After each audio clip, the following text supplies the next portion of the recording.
आपल्या सर्वांच्या समोर भाषण केलं त्या राष्ट्रवादी काँग्रेस पक्षाच्या महिलांच्या प्रमुख प्रदेशाध्यक्ष आणि महिला आयोगाच्या प्रमुख रुपालीताई चाकणकर, विधिमंडळातील माझे सहकारी पिंपरीचे आमदार अण्णा बनसोडे, माजी आमदार विलासराव लांडे,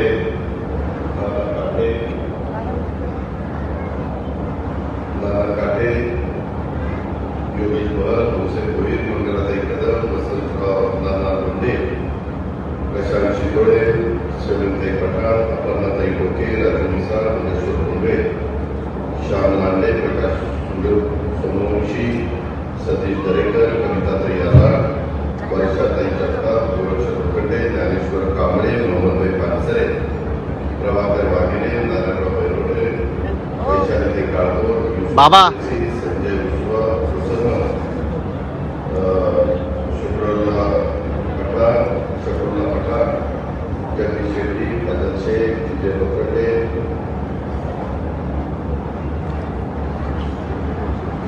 त्यामध्ये उपस्थित असणारे म्हणजे मायादेवी मारडे, संतोष कोकणे, राजू बनसोडे, कैलास पारणे, जगन्नाथ साबळे, काळूराव पवार, शेखर काटे, मेघाताई पवार, महेश झपके, महेश काटे, उषाताई काळे, रंगाला कोकणे, नंदाताई आलाड, देविदास कोकणे, रत्नाल तांदूळकर, रंगा पानसरे, निकिता कदम, शांती सेन, छायाताई साबळे, अशोक कुमार, किरण देशमुख, अकबर मुल्ला, ईश्वर डोंगरे, माऊली सूर्यवंशी, राजेंद्र क्षीरसागर, फराज केलेवार, अक्षय माचरे, तुषार तामाणे, प्रसाद कोलते, मनीषा गडकड, संगीता कोपे, उत्तरा डोंगरे, नितेश पाडळकर, मनीषा पवार, शोभा पगारे, शीतल अगवणे, विराज कदम, कविता कराडे, सचिन अप्पे, प्रदीप अवडे, राजेंद्र जगताप, महेश झपके, पल्लवी पांडे, लता पवार,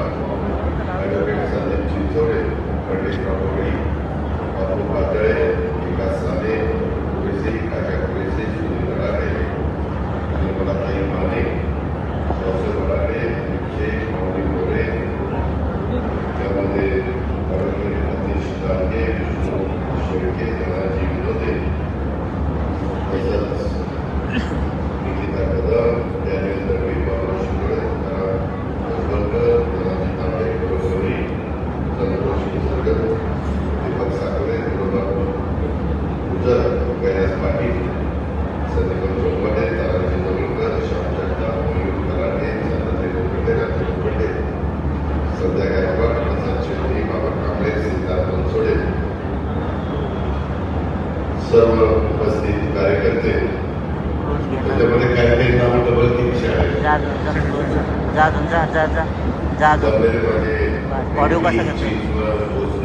आउटडोर विधानसभा मतदारसंघाचे राष्ट्रवादी काँग्रेस पक्षाचे सर्व जीवाभावाचे सहकारी, माझ्या महिला भगिनी, आमचे तरुण युवती, पत्रकार मित्र, बंधू भगिनींनो, माझ्या सहकारी मित्रांनो, आपण परवाच काहीतरी एकत्र जमलो होतो आणि त्यावेळेस मी सुरुवातीलाच आज गुरुपौर्णिमेच्या निमित्तानं तमाम माझ्या सहकार्यांना, कार्यकर्त्यांना, बंधू भगिनींना, तरुण तरुणींना सर्वांना मनापासून शुभेच्छा देतो.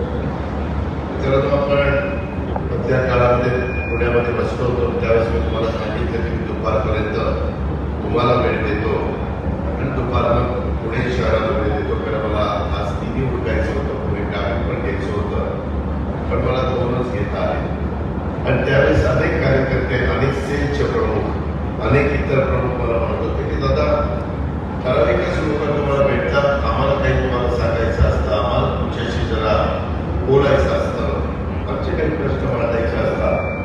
म्हणून त्या दिवशी मी सांगितलं की आज तसं बघितलं तर स्वर्गीय नानासाहेब शितोळेंच्या स्मृतीने त्यांनाही मी नम्र श्रद्धांजली अर्पण करतो. आणि तिथं मला सांगण्यात आलं की मग सकाळी तुम्ही सांगलीमध्ये या.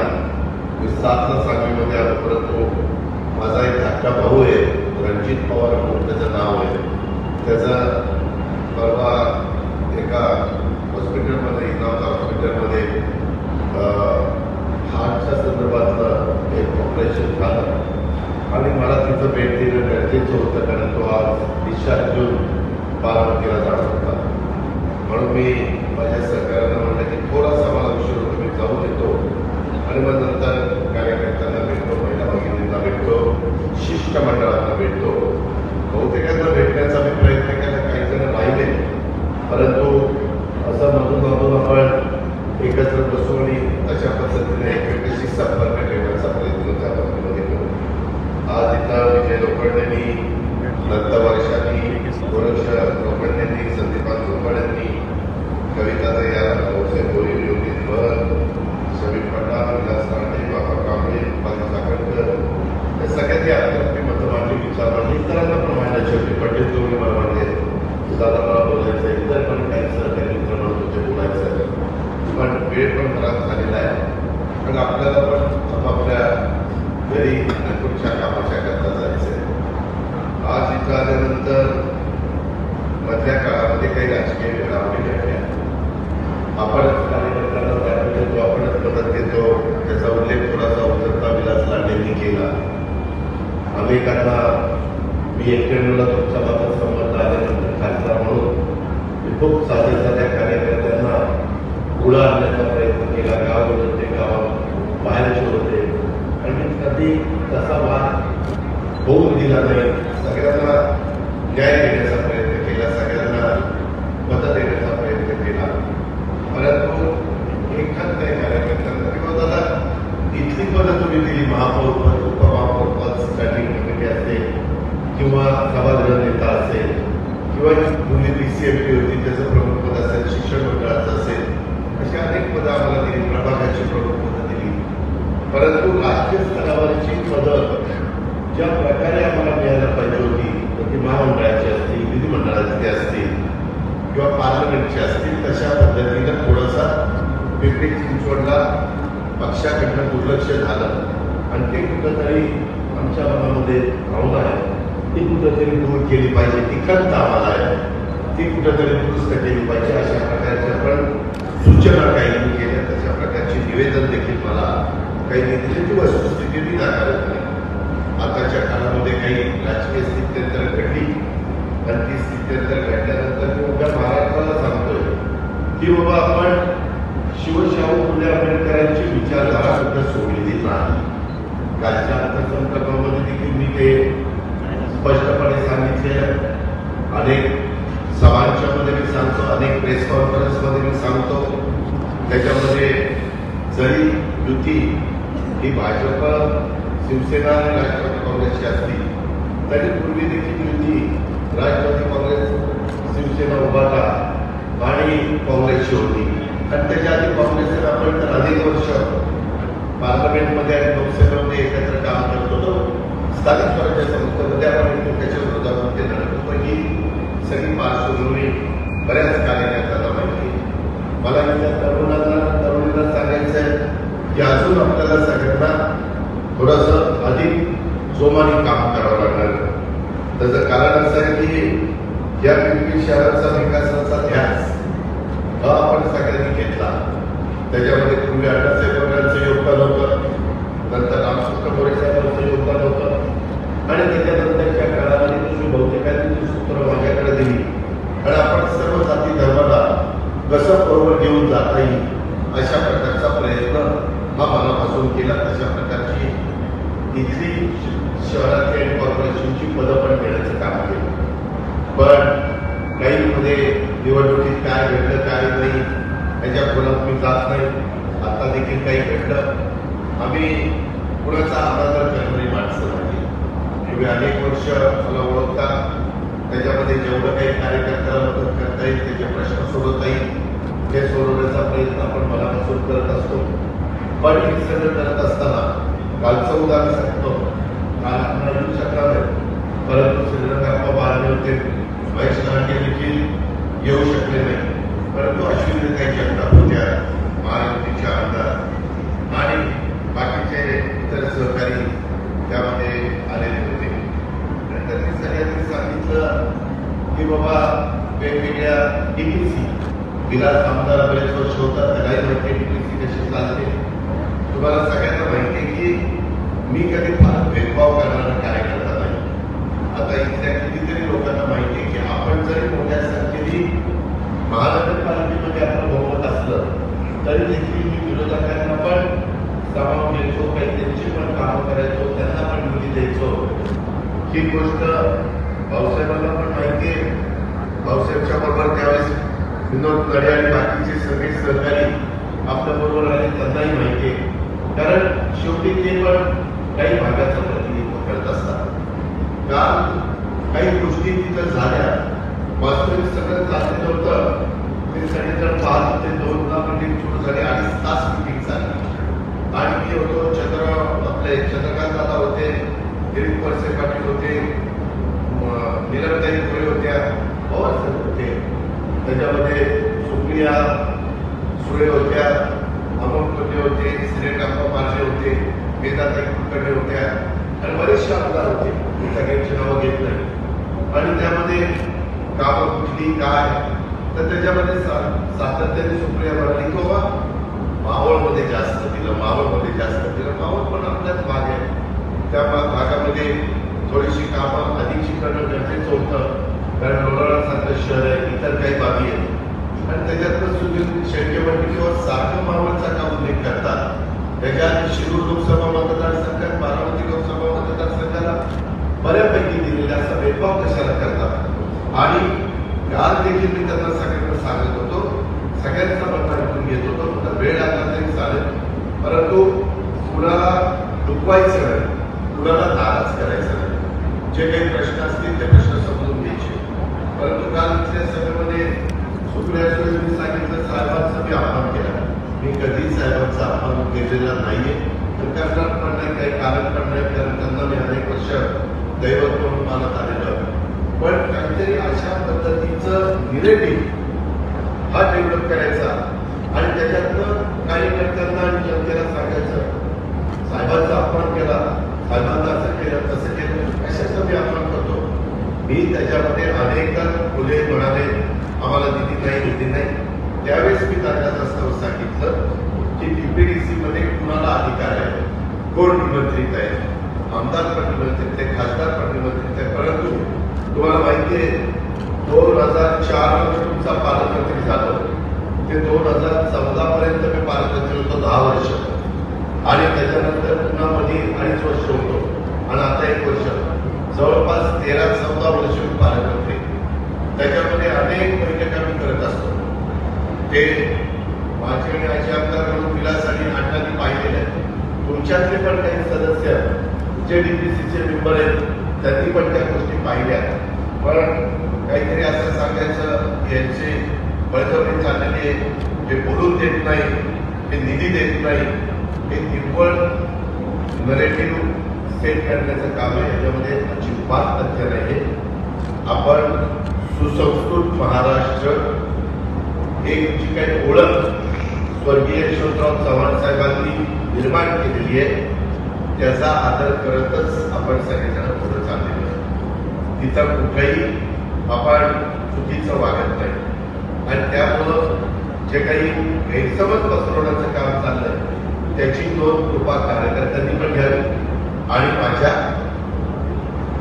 मागेच्या बंधू भगिनींनी पण घ्यावी. त्या संदर्भामध्ये बरं आपल्याला सगळ्यांना माहिती आहे या सगळ्या कामाच्या निमित्तानं मागे लोकसभेचा निकाल थोडासा वेगळा लागला.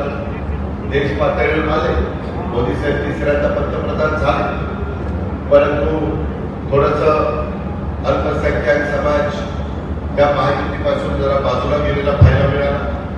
त्याचं कारण मगाशी पठाणताईंनी बोलत असताना सांगितलं, काही ना काही मनामध्ये कुणाच्या भीती होती.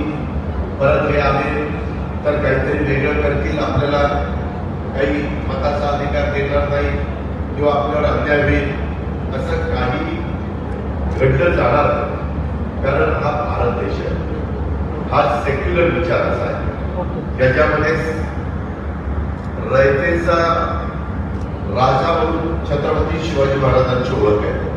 आणि त्यांनी हिंदवी स्वराज्याची स्थापना करत असताना सर्व जाती धर्माच्या लोकांना बरोबर घेऊन हिंदवी स्वराज्याची स्थापना केली. आणि ती लाईन ही आम्ही एकनाथराव शिंदे, देवेंद्र फडणवीस, अजित पवार त्यांच्या माहितीने ठरलेली. म्हणून लोकसभेमध्ये कुठेतरी घटनेची शिल्लक बाबासाहेब आंबेडकरांचं संविधान बदलणार. आपकी बार 400 पार, कशाला 400 पार पाहिजे? तर यांना घटना बदलायची, यांना संविधान बदलायचं, त्यांना माझ्या मागासवर्गीय आदिवासींचं आरक्षण काढायचंय, त्यांना काही लोकांना CAA कायदा आणून भारतातनं बाहेर काढायचं. असं काहीही माझ्या गोरगरिबांना, माझ्या मागासवर्गीयांना, आदिवासींना, माझ्या मुस्लिम बांधवांना सांगण्याचा प्रयत्न केला गेला. आणि दुर्दैवाने आम्ही त्याच्यामध्ये कमी पडतो की हे चुकीचं एक खोटं सांगताय, हे लोकांना दिशाभूल करताय. हे दादांत खोटं आहे, परंतु लोकांनी आमच्यावर विश्वास कमी ठेवला आणि त्यांच्या म्हणण्यावर महाराष्ट्रात तरी विश्वास जास्त ठेवला आणि त्याबद्दलचा निकाल आपण सगळ्यांनी बघितला. आता विधानसभेची निवडणूक आहे. या निवडणुकीच्या निमित्तानं मी फार बारकाईने विचार करून अनेक वर्ष तुम्ही सगळ्यांनी मला अर्थ मंत्रालय दिलेलं आहे आणि त्याच्यामुळं अर्थ मंत्रालय सांभाळत असताना कुठल्याही बाबतीमध्ये अडचण येऊ नये म्हणून मी यावेळेस गरीब माणूस आणि विकास माझ्या राष्ट्रवादी काँग्रेस पक्षाच्या सगळ्या पसरणाऱ्या कार्यकर्त्यांना, सहकार्यांना, वडीलधाऱ्यांना, तरुण तरुणींना सगळ्यांना मला सांगायचं की या निवडणुकीमध्ये समोरचे काहीतरी वेगळं बोलून आपल्याला कुणावर टीका टिप्पणी करायला सांगते. आपल्याला कुणावरही टीका टिप्पणी करत बसायचं नाही, त्यामध्ये वेळ घालवायचा नाही. आपल्याला विकास करायचा, साध्यापासून बांध्यापर्यंत. आपल्याला पुणे जिल्ह्यातले पिंपरी चिंचवड, पुणे शहर आणि ग्रामीणचे प्रश्न सोडवायचे. त्या पद्धतीनं मेट्रोची कामं मी हातामध्ये घेतलेली आहेत. त्याच्यामध्ये दिंगरी टू कात्रज हेही काम आता आपलं सुरू केलेलं आहे. बाकीच्याही भागामध्ये मेट्रो देण्याचा आमचा सगळ्यांचा प्रयत्न आहे.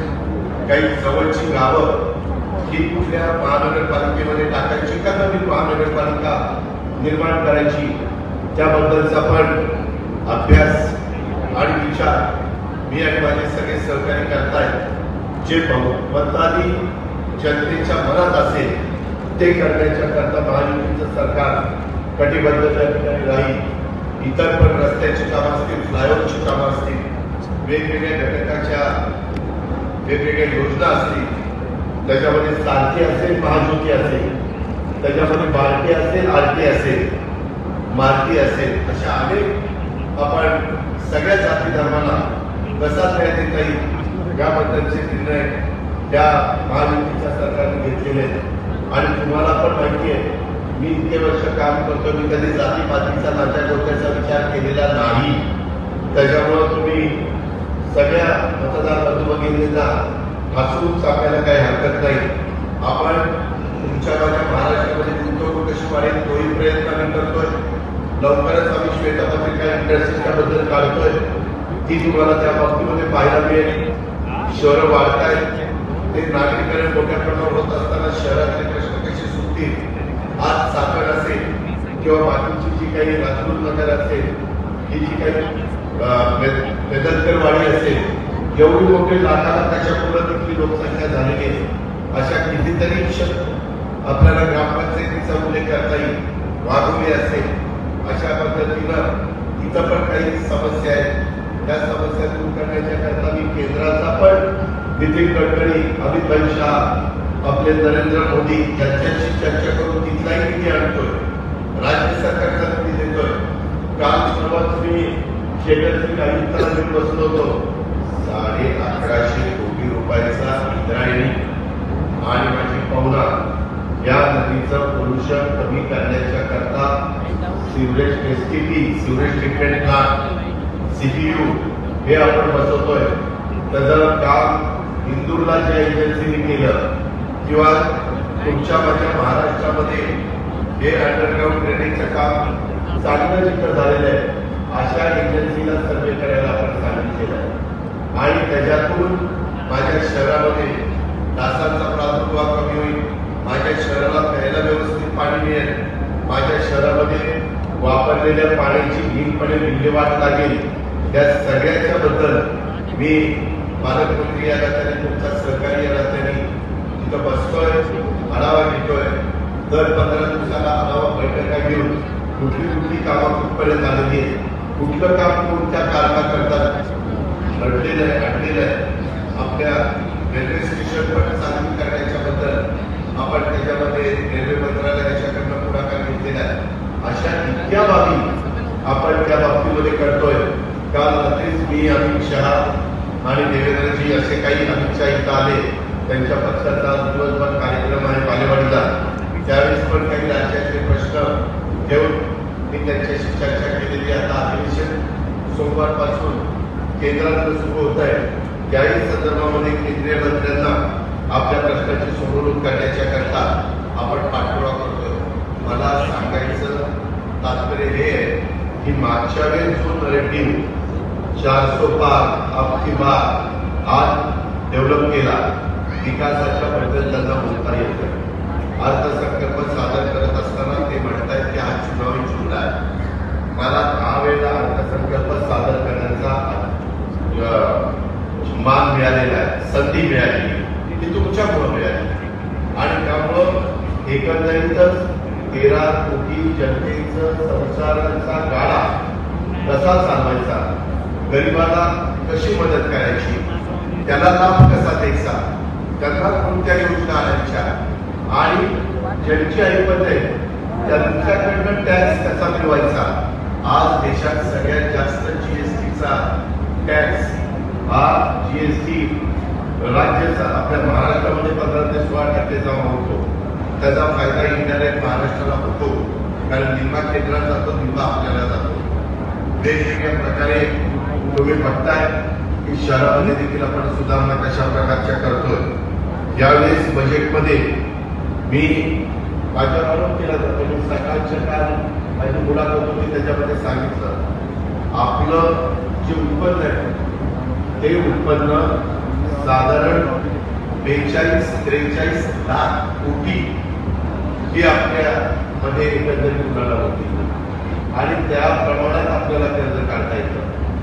मागच्या वेळेस 20-22 लाख कोटी आपल्या ज्यावेळेस उलाढाल होती, उत्पन्न होतं, त्यावेळेस आपलं कर्ज साधारण 3.5-4 कोटीपर्यंत होतं, लाख कोटीपर्यंत.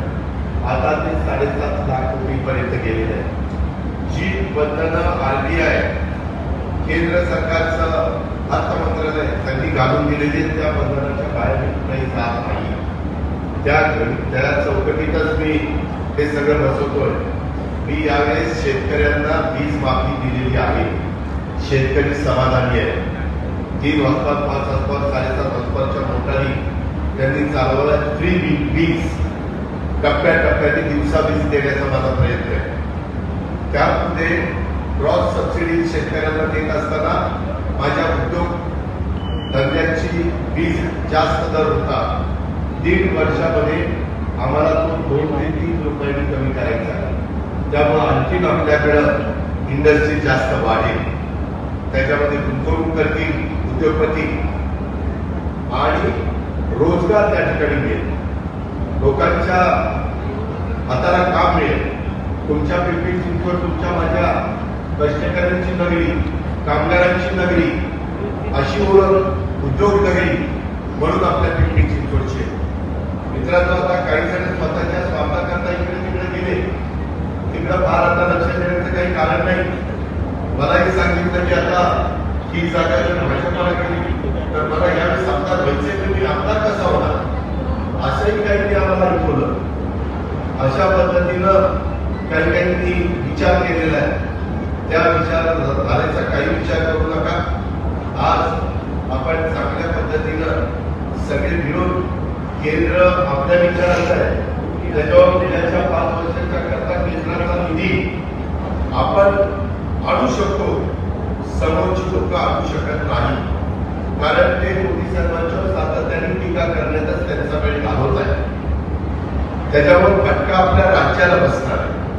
म्हणून आपल्याला पुन्हा युतीचं सरकार आणायचं. लाडकी बहीण योजना 2.5 लाखाच्या पर्यंत उत्पन्न असणाऱ्या कुटुंबाला, तिथल्या घरातल्या महिलेला 21 वर्षापासून 65 वर्षापर्यंतच्या त्यांना आपण 1,500 रुपये महिना तिथं देतोय. आज मला माहिती, मोलमजुरी करणारी महिला, कचरा उचलणारी, काचा गोळा करणारी, शेतमजुरी करणारी, खुरपण करणारी, फुलवाटी करणारी, अशा प्रकारच्या कितीतरी महिला आहेत. या ज्या योजना आल्या त्या सर्व जाती धर्माच्या महिलांच्या करता आणल्या. विरोधक एक अशा पद्धतीचा नरेंद्र विचार करतात, अरे तुम्हाला काय दिलं? अरे सगळ्या जाती धर्माच्या महिला, त्याच्यात मागासवर्गीय, आदिवासी, अल्पसंख्याक आहे, त्याच्यामध्ये बहुजन समाजाचे आहे, ओबीसी समाजाचे आहे, मध्य समाजाचे आहे. कुठलाही घटक आम्ही सोडलेला नाही. फक्त ती गरीब असली पाहिजे. गरीबाला न्याय देण्याची भूमिका यावेळेस आम्ही सगळ्यांनी स्वीकारलेली आहे आणि त्या रस्त्याने मी आणि सरकार पुढे चाललं. त्यामध्ये जे लाभ देत असताना थोड्या अडचणी येतात.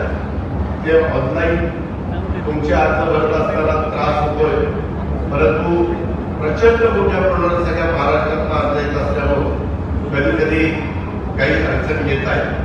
त्याच्यात आपण मार्ग काढतो.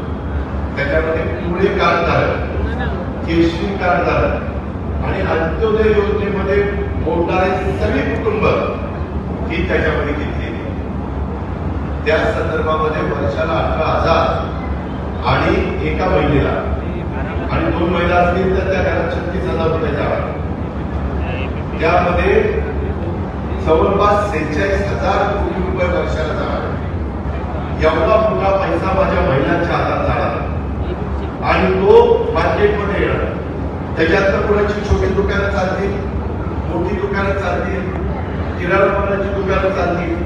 जे त्या भगिनीला देताना त्यांच्या घरातला पुरुष माणूस थोडस दुर्लक्ष करत असेल, त्याकरता तो महिलेला आधार आहे. त्याकरता ही लाडकी बहीण योजना आहे. आता महिलांच्या करता ही योजना बऱ्याचदा मला आज पण काही जण भेटले की दादा माझ्या मुलीची फी मला भरता येत नाही, मी आदिवासीमध्ये मागासवर्गीयामध्ये उठू शकत नाही, कारण माझा काय मुलगा आहे, माझं उत्पन्न 8 लाखाच्या आतमध्ये. अशाच्या मुलींची फी 100% राज्य सरकारने भरायला दिली. 100%. कारण आदिवासी आणि मागासवर्गीयांच्यातच गरिबी नाही, भटक्यांच्या मध्ये आहे, सर्वसाधारण मध्ये आहे, ओबीसी मध्ये आहे, इतर पण अल्पसंख्याक मध्ये आहे. आणि त्यामुळे त्यांच्या घरातल्या मुलींना अधिकार नाही का? शिवशाहू आंबेडकरांचं आम्ही नाव घेतो. पहिली सावित्रीबाई फुलेंनी शाळा त्या गरीबांमध्ये काढली आणि आज देखील आमची महिला मुलगी का तर तिच्या आई वडिलांचं उत्पन्न नाही करू शकत नाही आणि मग काहीतरी तिचं लग्न करून देतात. हे कुठंतरी अन्याय काय होतं? काय केली मी? आज विरोधक मला टीका करतात, अजित पवार चुकीचा अर्थसंकल्प आणला, अजून कसला आणायला पाहिजे? त्यामध्ये हे ज्यावेळेस दिलं त्यावेळेस गॅस सिलेंडरच्या किमती वाढल्या. त्याच्यामध्ये काही योजना केंद्राच्या, परंतु राज्यामध्ये देखील 2.5 लाखापर्यंत उत्पन्न असणाऱ्या महिलांना 3 गॅस सिलेंडरचे वर्षाला पैसे आम्ही त्यांच्या अकाउंटला टाकणार आणि तुम्हाला आता पैसे देणार. डीबीटी जी माझी बहिणी असेल, जी माझी मुलगी असेल, मुलीचेच पैसे तिच्या हातात जाणार नाही. ते तिचं समजा भारतीय विद्यापीठामध्ये सिम्बॉसिसला किंवा जे काही कुठलं कॉलेज असेल त्या कॉलेजला ती फी जमा होणार. मात्र माझी कॉलेजांना पण विनंती आहे की हे पैसे सप्टेंबरमध्ये आम्ही सोडणार आहे. तोपर्यंत त्या मुलीचं उत्पन्न वडिलांचं 8 लाखाच्या आत असेल तर तिला फी मागण्याचे कारण नाही. आम्हाला फार कठोर व्हायला संस्थांनी लावू नये. काही काही संस्था नाही आम्हाला आत्ताच पैसे पाहिजे, सरकारवर विश्वास नाही आणि मग सरकारने जर सरळच करायचं ठरवलं तर संस्था राहील का? शेवटी कुठं ना कुठं काही ना काही माणूस आहे, स्वभाव कुठेतरी सुद्धा. आम्ही पण संस्था चालवतो, पुणे जिल्हा शिक्षण संस्था चालवतो, कृषी शिक्षण संस्था चालवतो, रयत शिक्षण संस्थेमध्ये बी आहे, विद्या प्रतिष्ठानमध्ये बी आहे, विलास संस्था चालवतो, इथं काय असणारे अनेक संस्था चालवतो. कधीतरी काहीतरी राहतं, पण आपण ते समजून घ्यायचं असतं. आणि म्हणून आपल्या मुलींच्या शिक्षणाच्या करता ही जी काही चांगली योजना आली आणि गॅस सिलेंडरचे पण पैसे जाणार, आपल्या राष्ट्रवादी काँग्रेस पक्षाच्या सहकार्यांनी या योजना मतदारांच्या पर्यंत सांगितलं पाहिजे. मतदार म्हणतील हे पुढं पण मिळणार का, त्यांना म्हणा मिळणार किंवा पुढं पण महायुतीचं सरकार आलं तर त्यामध्ये शब्दाचा वाद आहे, आजीदाराचा वाद आहे, त्यामध्ये तुम्ही सरळ सांगा त्या दादाने वादा केलेला आहे. परत तुम्ही महायुतीचं सरकार आला, या योजना वीज माफीची असेल, 1,500 रुपये महिन्याला देण्याची असेल, 3 गॅस सिलेंडर देण्याचे असेल, माझ्या मुलींना मोफत शिक्षण वर्ष देण्याचे असेल कॉलेजचं, किंवा आता 10 लाख विद्यार्थी त्यांना स्टायपेंड देणार आहे, त्यांना त्या ठिकाणी अनुभव येणार आहे आणि त्याच्यातून आम्ही 6,000, 8,000, 10,000 रुपये त्यांना देतो. ते शिक्षण घेतल्यानंतर उद्या पुन्हा नोकरीला गेल्यानंतर मी आमच्या कंपनीमध्ये 1 वर्ष अशा पद्धतीनं काम केलेलं आहे, मला त्याचा अनुभव आहे. त्याला सर्टिफिकेट राज्य सरकार देणार. त्याच्यामुळं राज्य सरकारचं सर्टिफिकेट दाखवलं की जे नवीन उद्योगधंदे आहेत ते किंवा काही मुली स्वतःच्या पायावर राहतील, बँकेकडनं आम्ही त्याचा मदत करू. या अशा पद्धतीनं समाजातल्या गरीब घटकाकरता, तरुण तरुणींच्या करता, आया बहिणींच्या करता, बंधूंच्या करता आता काही म्हणतात अरे महिलांना दिलं, भावांना काय दिलं? अरे भावांना वीज माफी दिली, ती भावांना नाही मिळाली. भाऊंची शेतकरी त्याच्यामध्ये आता जे स्टायपेंड 10 लाख विद्यार्थ्यांना 10,000 कोटी रुपये वर्षाला देणार आहे, त्याच्यामध्ये आमची भाऊ मुलं नाहीये, ते पुरुष नाहीये, मुली पण आहे, पण ते आहेत पण त्याच्यामध्ये. आम्ही आता महिलांना पिंक रिक्षा अलीकडे सारखी पत्रकार म्हणतात, दादा तुम्ही पिंक कपडे घालायला लागला, काय झालं काय तुम्हाला? आता पिंक आहे काय? आता मला जे काय आवडतं ते मी घालतो, त्याच्यात इतरांना पोटात त्याचं काय करायचं? आता तुमच्यासारखे काय म्हणतात, दादा जरा चांगलं दिसते जॅकेट, फोटो काढू का? आता तुम्ही चांगलं दिसता म्हणल्यावर मलाही बरं वाटतं, म्हणून मी परत तेच जॅकेट घालतो.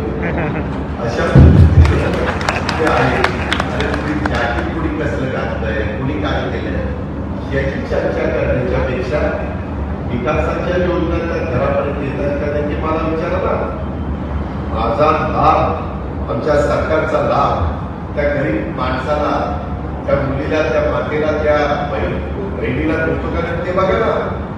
त्याच्यात तुम्ही असेल तर सांगा ना. नवीन योजना त्याची कृती लावू शकत असतात. या पद्धतीनं आपल्याला पुढे जायचंय. माझी तुम्हाला सगळ्यांना विनंती आहे की समोरचे काहीही नरेटिव्ह सेट करतील. मागे जसा केलेला होता संविधानाचा, मी तुम्हाला सांगतो एनडीएची मीटिंग होती, तिथं संविधान मेन टेबलवर केलं होतं. सगळ्यांनी पहिल्यांदा संविधानाचं दर्शन घेतलं, 9 वाजता शपथविधी झाला. एवढा मोठा राष्ट्रपती जिथं राहतात तिथं समोरच शपथविधी झाला, तिथं संविधान ठेवलेलं होतं. संविधान मी अनेकदा सांगितलं, जोपर्यंत चंद्र सूर्य आहे तोपर्यंत संविधानाला तुम्ही धक्का लावू शकत नाही. माझ्या मागण्यामध्ये कार्यकर्त्यांनी पण ही गोष्ट लक्षात घ्या, कारण नसताना ते खोटं सांगतात. मगाशी पाटणबाईंनी सांगितलं विशाल घटना घडली, मी थांबलो नाही, मला कळल्यानंतर मी ताबडतोब तिथे गेलो. त्या माझ्या गोरगरिबांची सुखदुःखामध्ये सहभागी होऊन काय मला त्यांना मदत करता येईल हा प्रयत्न केला. मी कधी जातीवाद करणारा माणूस नाही. जातीय सर्व काढायला पाहिजे, समाज एकसंघ राहायला पाहिजे, समाजात तुम्ही होता कामा नये. आज काही भागामध्ये ते पाहायला मिळतं, त्याची किंमत त्या भागाला मोजावी लागते. म्हणून आपलं शहर हे कॉस्मोपॉलिटन शहर आहे. मिनी भारत म्हणून तुम्ही आम्ही आपल्या पिंपरी चिंचवड शहराकडे बघतो. कधी म्हणजे एकदा घटना थोडीशी घडली होती, परंतु ताबडतोब ते सगळं व्यवस्थितपणे कंट्रोल करण्याचा प्रयत्न आपण केला.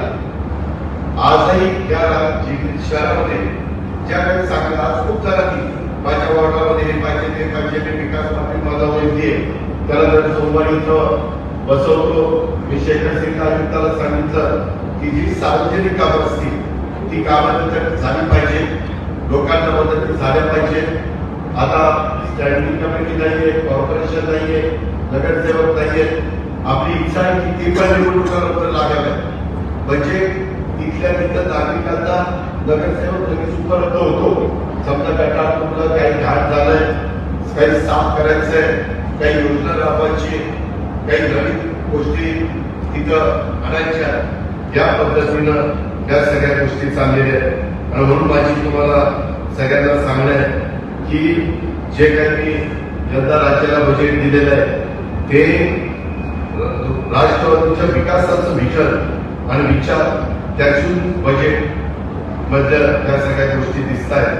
हे बजेट सर्वांगीण दृष्ट्या एक ऐतिहासिक अशा प्रकारचं बजेट आहे. युवा कार्य शिक्षण योजना, बळीराजा योजना, अन्नपूर्णा योजना अशा प्रकारच्या अनेक योजना आपल्या आपण आणलेल्या आहेत. विधानसभेच्या निवडणुका लागतील त्या दृष्टीनं आपले विरोधक काय प्रचार करतायत, आपल्यावर काय टीका करतायत याचा जरासाही विचार करायचा नाही, त्यांना उत्तर आपण द्यायचं नाही. आपण निवडणुकीत एकाच गोष्टीवर फोकस करायचा आणि तो म्हणजे जनतेचा विकासाचा. आणि बजेटमधल्या योजना सर्वसामान्य माणसाच्या दारापर्यंत पोहोचवण्याचा आपल्या पक्षाचा पूर्वी जनसेवेचाच अजेंडा होता ना, आताही तोच अजेंडा आपला आहे. आपण मागच्या खरं तर तुम्ही सगळे मला पिंपरी चिंचवडचे विकास पुरुष, पिंपरी चिंचवडचे भावी विधाते बरेच काय पदव्या देत असतात, उपाधी लावत असतात. पण माझं तुम्हाला सगळ्यांना सांगणं आहे की कशा पद्धतीनं आपण या शहराला सांभाळलं आणि कशा प्रकारे जवाहरलाल नेहरू नॅशनल अर्बन मिशनचा पैसा आणला, राज्याचा पैसा आणला, आपला स्वतःचा पैसा योग्य पद्धतीनं खर्च आपण केला आणि त्यामुळे पिंपरी चिंचवडचा सर्वांगीण विकास झालेला पाहायला मिळतोय. अजूनही गरीब वर्गाच्या करता स्लममध्ये राहणाऱ्या, झोपडपट्टीमध्ये राहणाऱ्यांना आपल्याला घरबांधणीचा कार्यक्रम मोठ्या प्रमाणात 3 कोटी घर बांधण्याचा कार्यक्रम पंतप्रधानांनी जाहीर केलेला आहे. त्याच्यात जास्तीत जास्त निधी महाराष्ट्रामध्ये आणण्याचा आमचा प्रयत्न आहे. आणि त्याकरता मी आपल्याला सगळ्यांना सांगतो की आपण दिवसरात्र फक्त लोकांच्या भल्याचा विचार करतोय. घेतलेला प्रत्येक निर्णय हा जनतेचा, सर्वसामान्यांचा विचार करून घेतलेला आहे. भगिनींच्या हातामध्ये पैसे कसे येतील, त्यांच्या घरामध्ये काही मोफत गॅस सिलेंडर कसे जातील याचा विचार आपण केलेला आहे. आणि हे बजेट आपण त्या ठिकाणी मांडलेले आहे. म्हणून तुम्हाला जनतेला, विरोधकांना, मीडियाला फक्त एकाच भाषेत बोलायचं आहे, ते म्हणजे विकासाच्या भाषेत. त्याच्यामध्ये विकासामध्ये त्याच्यात विकास दिसल्याशिवाय दुसरं काही दिसता कामा नये. जनतेचा लाभ आणि बळ देण्याचं माझ्या जीवनाचं उद्दिष्ट आहे. म्हणून मी ते करतच राहणार. यासाठी तुमची सगळ्यांची साथ ही राष्ट्रवादी काँग्रेस पक्षाला आणि महायुतीला मिळाली पाहिजे. त्याच्यामध्ये त्या योजना आल्यानंतर आमच्या सभागृहामध्ये बऱ्याच कधी टीका टिप्पणी करण्याचा प्रयत्न केला, पण त्यावर पण अजिबात विश्वास ठेवू नका. लाडकी बहीण योजनेत कशा प्रकारे विरोधक प्रचार करतायत आणि स्वतःची राजकीय गोळी बांधण्याचा प्रयत्न करतायत. तुम्हाला सांगायचंय, तुम्हाला सांगायला आनंद पण होतोय की मागच्या काही दिवसापासून आपण राष्ट्रवादी काँग्रेस पक्ष सोशल मीडियावर ट्रेंड करतोय. मीडियाची एंगेजमेंट दिवसेंदिवस वाढतीये आणि सोशल मीडियाचा पण वापर देखील झाला पाहिजे. चुकीचा अफवा पसरवण्याचा प्रयत्न कोणी केला तर त्याला पण ताबडतोब आळा घालण्याचं काम किंवा काउंटर अटॅक करण्याचं काम आपण सगळ्यांनी केलं पाहिजे. आणि त्या पद्धतीनं महायुतीमध्ये आपली एकी ही दिसली पाहिजे. अशा प्रकारची देखील माझी आपल्याला सगळ्यांना आग्रहाची, नम्रतेची, कळकळीची विनंती आहे. माझ्या शेतकऱ्याच्या करता दुधाचा दर पण आम्ही वाढवलाय.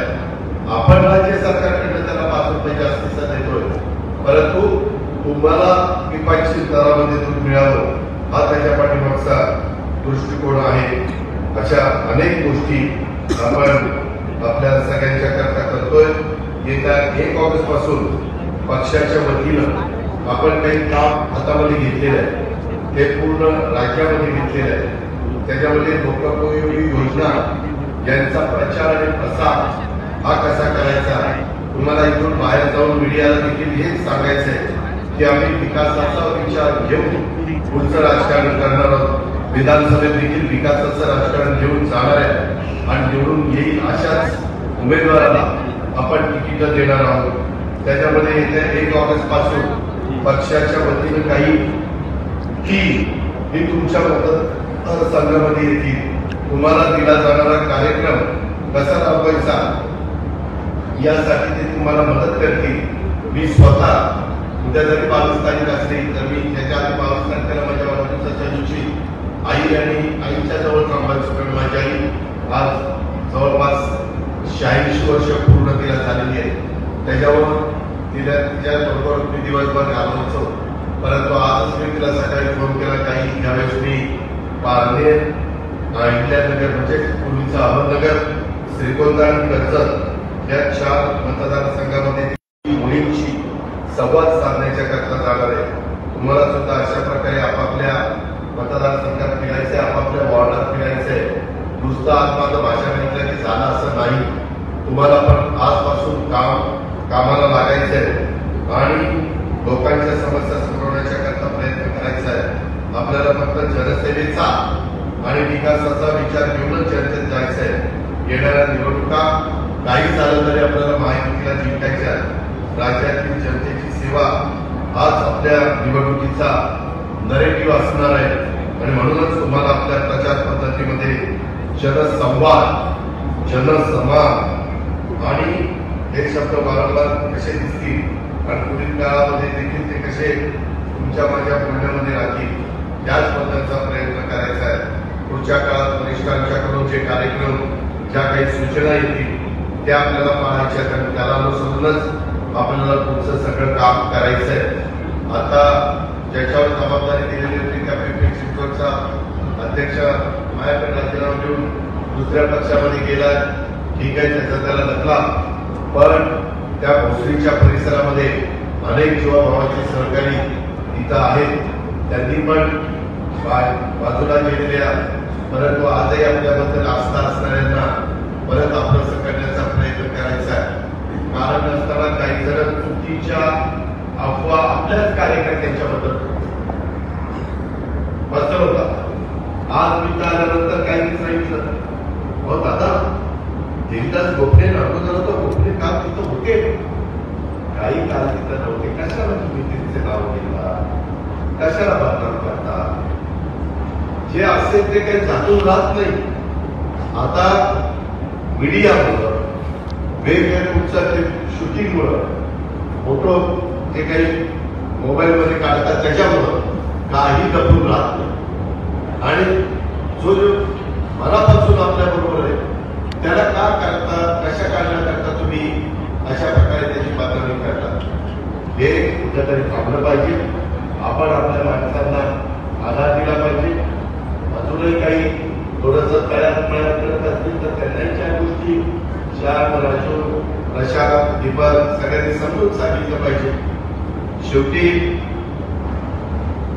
देश कुणाच्या हातामध्ये आहे, राज्यात कुणीच आपल्या योजना दिलेल्या आहे. आज करोडो रुपयाचा निधी आज आपण आणतोय, ती आणण्याची जबाबदारी ताकद कुणामध्ये आहे. आता परवा पहिल्या कॅबिनेटला वाढवण बंदर आपल्या पालघरमध्ये 77,000 कोटी रुपये आपले मंजूर केले पंतप्रधानांनी. कशाला म्हणतात 77,000 कोटी? 10 ते 12 लाख मुलांना मुलींना तिथं रोजगार मिळणार. इथं मला कोळी समाजाचा त्यांचा विरोध आहे, त्यांचा पुनर्वसन करावं लागेल. पण तुम्ही पिंपरी चिंचवडमध्ये बघितलंय 91 पासून 2017 पर्यंत आपल्या ताब्यामध्ये पिंपरी चिंचवड असताना योगेश भाऊसाहेब श्याम राजेंद्र आपण कधीही कुणालाही वाऱ्यावर सोडलेलं नाही. त्याची व्यवस्था आहे. त्याला तुम्हाला माहितीये जुना पुणे मुंबई रस्ता बंद करत असताना भाऊजी लांडगे आमदार असताना आमदाराचं घर काढले गेले. पण त्याच्यावर माऊलीने बंगला बांधला, त्याच्यावर नितीन आता बंगल्यात राहणार. पण तिथला रस्ता रुंद झाला की नाही? तिथे एक दुकान होतं बरेच वर्ष, आज तो रस्ता किती पदरी केला, सर्वे कशा पद्धतीने केले, सिग्नल किती कमी आहे, मेट्रो कशा पद्धतीने केली, हे सगळे रस्ते रुंद होते. पुण्यामध्ये मेट्रोचं काम करताना जेवढं ट्रॅफिक जाम होतं तेवढं तरी आपल्या पिंपरी चिंचवडमध्ये झालं. कारण मुळातच उद्याची 50 वर्ष डोळ्यासमोर ठेवून आपण आपले इथले फ्लायओव्हर, आपण इथले कबड फ्लायओव्हर, आपण आपले इथले रस्ते आणि आपल्या इथल्या पिण्याच्या पाण्याच्या योजना या करण्याचा प्रयत्न आपण केलेला आहे. आपल्या या शहराशी वेगळं आपलं नातं आहे. जरी काही जण कान घेऊन काही सांगत असले तरी यांना कुणाला फार काही आपल्या पिंपरी चिंचवड बद्दल आस्था, आपुलकी, जिव्हाळा आहे असं समजण्याचं अजिबात कारण नाही. कारण आज देखील महाराष्ट्रामध्ये पिंपरी चिंचवड म्हणजे अजित पवारांचं शहर, अजित पवार म्हणजे पिंपरी चिंचवड शहर अशीच ओळख ही आहे, ही कोणी नाकारू शकत नाही. ही वस्तुस्थिती. त्याकरता आपल्याला उद्याच्या काळात जरी लोकसभा विधानसभेला आपली युती असली तरी स्थानिक स्वराज्य संस्थांमध्ये आपल्या पक्षाची ताकद वाढवण्याचं काम सगळ्यांना करायची मुभा आहे. त्याच्यामुळे महानगरपालिकामध्ये, जिल्हा परिषद तालुका पंचायतीमध्ये, नगरपालिका नगरपंचायतीमध्ये तिथं राष्ट्रवादीच्या स्थानिक स्वराज्य संस्थांमध्ये काम करणाऱ्या कार्यकर्त्याला मदत होणारच आहे. भाजपला पण त्यांच्या परीनं त्यांना उमेदवारी देता येणार आहे, शिवसेनेला देता येणार आहे. त्यामुळे तुम्ही अजिबात कुठली काही शंका मनामध्ये आणू नका. कधी कधी काही काल नसत, काही बीपीडीसीला झालं नसताना काही मीडियातले चॅनल देखील वेगळं दाखवत होते. अजित पवार असं म्हणले, अजित पवार असं म्हणले. उलट 2.5 तासामध्ये कोण कोण किती वेळ बोललं आणि किती वेळ अजित पवार तुरंत ऐकून घेतलं हे पण रेकॉर्ड आहे.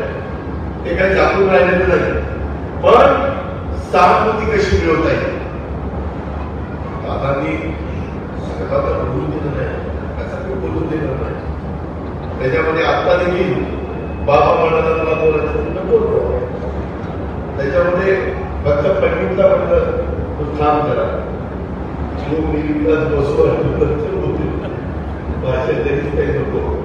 त्याच्यामध्ये काही जण वेगवेगळे करतील.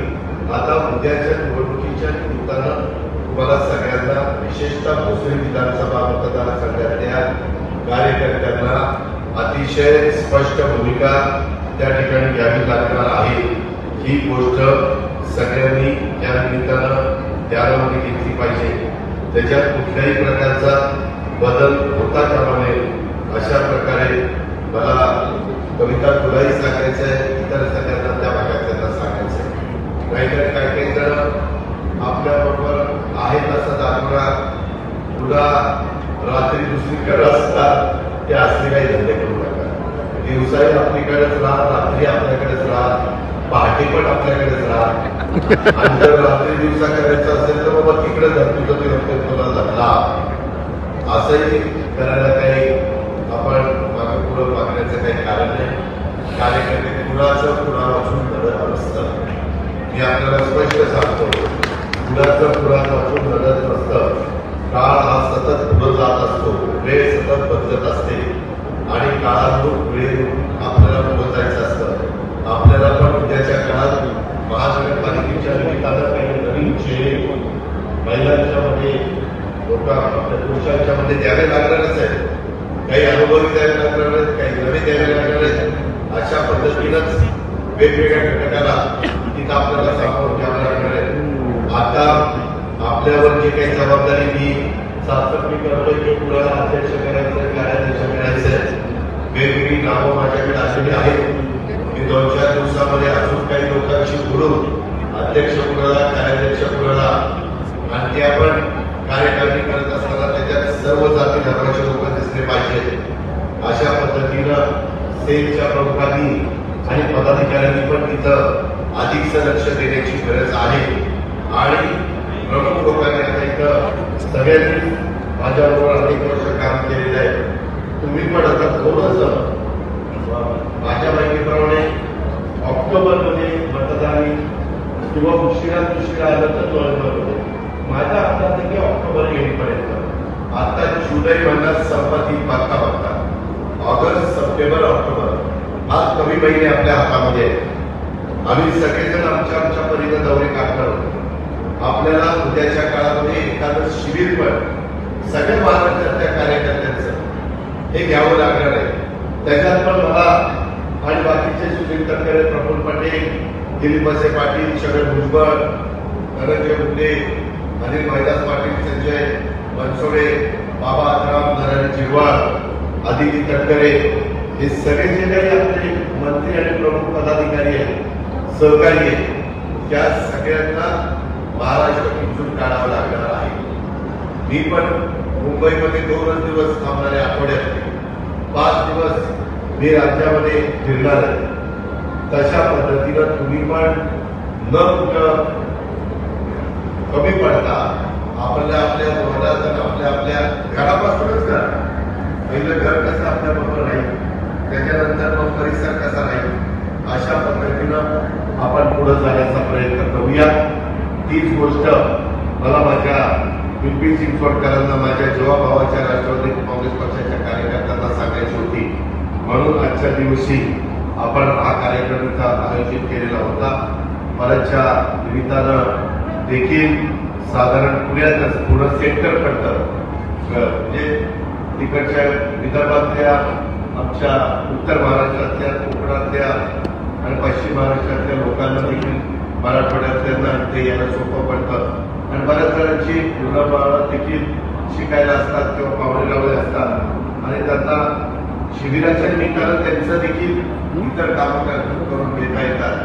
म्हणून मी साधारण आज सुनील तटकरे आणि लवकरच कसा एक दिवस मला काढता येईल आणि त्या दिवशी शिबिर घेता येईल आणि त्याच्यामध्ये प्रमुख लोक, विधानसभा मतदारसंघातले पदाधिकारी, महिला, युवक, युवती आणि वडीलधारे असे सगळे त्याच्यामध्ये प्रमुख लोक तिथं बोलून त्याच्यातनं आणखी काही अधिकची माहिती देण्याचा प्रयत्न हा राष्ट्रवादी काँग्रेस पक्षाच्या माध्यमातून होईल.